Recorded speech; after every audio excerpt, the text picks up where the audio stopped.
पुंछ के बॉर्डर के इलाके, सरहद के इलाके, तनाव ही नहीं, गर्मी पूरी, और उस गर्मी में गोले गिरते हैं, गोले गिराए जाते हैं, वापस जवाब दिया जाता है। और आज भी ऐसा कुछ हुआ। और जमशेद मलिक पूरे इलाके पे नजर रखे हुए थे और वहां के लॉकडाउन के हवाले से कहा जाता है कि पॉजिटिव केसेस की बड़ी तादाद आई है। झलक राजौरी की भी।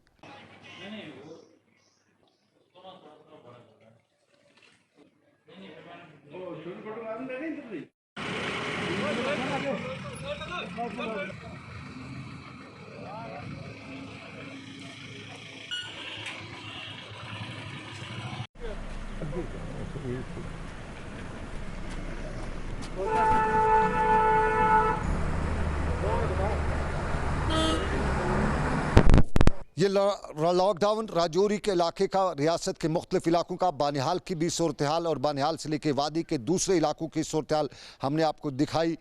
पुंछ, किश्तवाड़, डोडा सभी इलाकों में आज लॉकडाउन, और इस दौरान कई जगहों पे लोग लॉकडाउन पर इत्मीनान का इजहार भी करे थे और चाहते थे कि लॉकडाउन इससे ज़्यादा सख्त भी होना चाहिए। लेकिन सरकारी सतह पे भी लॉकडाउन के दौरान कुछ इकदाम उठाए जा रहे हैं, क्योंकि लॉकडाउन का साफ मतलब होता है कि एक फिजिकल डिस्टेंसिंग रहे, लोग घरों में रहें, ये इस चेन ब्रेक की जा सके। उसके साथ साथ सरकार को एक मौका मिले ताकि वो इंफ्रास्ट्रक्चर को डेवलप कर सके। पिछले लॉकडाउन में सरकार तमाशा देखती रही और कल जब लॉकडाउन की ज़रूरत पड़ी तो तब यही बताया गया कि खिसियानी बिल्ली अब खंबा ही नोचेगी, लेकिन ऐसा नहीं हुआ। और बाज़ाब्ता तौर पे सरकार ने आज 15 करोड़ रुपए रिलीज़ भी किए हैं श्रीनगर के अस्पतालों के लिए, ताकि इंफ्रास्ट्रक्चर को डेवलप किया जा सके। श्रीनगर में आला सतही मीटिंग चीफ सेक्रेटरी की सदारत में हुई, जिस दौरान 15 करोड़ रुपए रिलीज़ किए गए ताकि यहाँ पे हॉस्पिटल, दवाइयाँ वगैरह की इंफ्रास्ट्रक्चर को डेवलप किया जा सके। लेकिन कई और मामला भी हैं। इस कोविड की बीमारी के दौरान अब इलाज सिर्फ प्लाज्मा भी कुछ जगहों पर बताया जाता है, और प्लाज्मा डोनेशन की शुरुआत कल पुलिस ने श्रीनगर से भी की।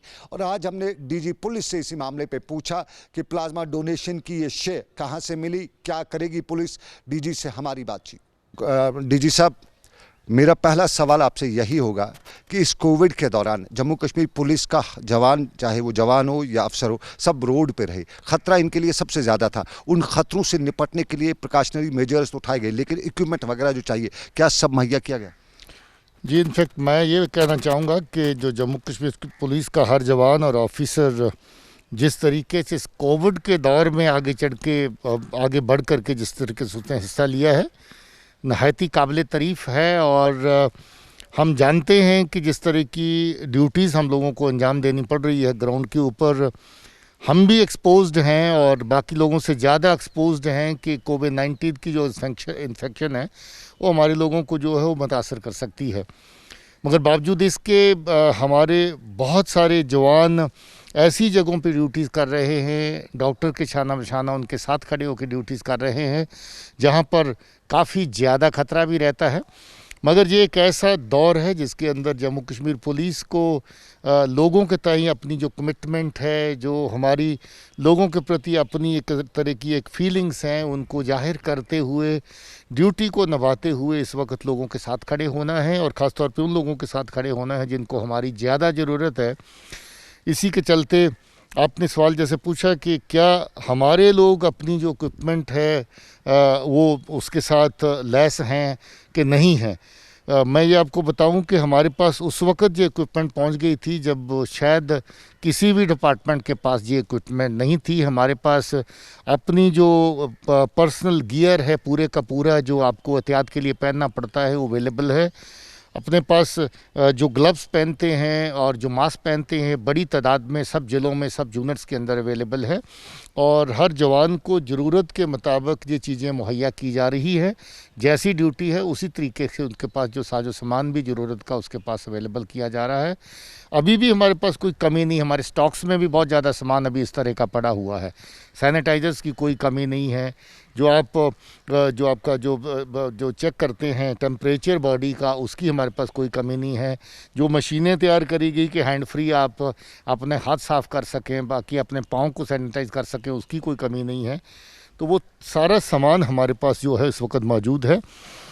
प्लाज्मा का जो आपने कहा, हम लोग इसलिए लीड ली जम्मू कश्मीर पुलिस ने कि हमें देख कर के बाकी लोग भी समाज से प्रेरित हों, बाकियों को भी उत्साह मिले कि ऐसी ज़रूरत के वक्त पर जब लोग ज़िंदगी मौत के खेल में इस वक्त पड़े हैं, जो ज़्यादा सीरियस पेशेंट्स हैं उनको वो हर, जैसे कहते हैं कि कतरे की भी सहारे की ज़रूरत होती है, जहाँ पर कोई भी चीज़ उसकी मदद कर सकती है। जब वो बहुत कमज़ोर पड़ जाता है, उसकी बॉडी की अपनी जो फाइट करने की कैपेसिटी है वो बड़ी कम रह जाती है, तो उस वक्त रिसर्च ये शो करती है कि प्लाज्मा का जो डोनेशन है, इसके साथ रोगी को फिर से हिम्मत मिलती है रोग के साथ लड़ने की, मर्ज के साथ लड़ने की, फिर से उसको हिम्मत मिलती है। हमारे 26 जवान कल जो कोरोना पॉजिटिव होने के बाद ठीक हुए, उन्होंने वॉलंटियर किया था, उनमें से 8 लोगों ने कल डोनेट भी किया। और बड़ी खुशी की बात है कि कल नहायत ही एक क्रिटिकल पेशेंट जो हमारे ऑफिसर भी हैं, जिनकी ज़रूरत कल बहुत ज़्यादा हो गई थी कि उनकी मदद की जाए, तो सद्दुक जलानी साहब, उनको भी कल हमारे 2 जवान जो थे उन्होंने शाम को जो डोनेट किया, उनको प्लाज्मा दिया गया। तो मैं समझता हूँ अब वो बेटर हैं। तो ये किस्म का मान लीजिए कि बिल्कुल कमज़ोर पड़ते हुए इंसान को एक सपोर्ट सिस्टम है, एक सहारा है कि उसकी शरीर की ताकत फिर से जो पहले से बढ़ जाए ताकि वो बीमारी के साथ लड़ सके। तो इसके चलते मैं लोगों को भी यही कहना चाहूँगा कि लोग सामने आने चाहिए और हम लोग भी आइंदा भी इसके लिए तैयार रहेंगे। मैं कल जवानों ने दिया, क्या वो जवानी के जोश में था या उन्हें जागरूक किया गया था, उन्हें बताया गया था कि आपकी ज़रूरत इस वक्त देश को है इस चीज़ की, या कि वो रूटीन के ऑफिसर का आदेश आ गया तो उन्हें दे दिया? देखिए, जितना पुलिस का ऑफिसर और जवान एक दूसरे के करीब रहते हैं, मुझे नहीं लगता बाकी महकमों में इस तरह का शायद कल्चर हो। हेल्थ में ज़रूर मैं समझता हूँ कि वहाँ पर भी एक दूसरों के साथ साथ खड़े होकर काम करना पड़ता है। तो पुलिस में हम रोज़ अपने ऑफिसर जवान एक दूसरे के साथ जुड़े रहते हैं और उन्हीं के बीच में इन बातों पे चर्चा होता है। ये पहली बार नहीं है, हम खूनदान पहले भी करते रहते हैं, ब्लड डोनेशन कैंप लगाते हैं। और इसमें क्या करना आपने, प्लाज्मा डोनेशन क्या है, एक्चुअली ब्लड डोनेशन है। आपने ब्लड डोनेट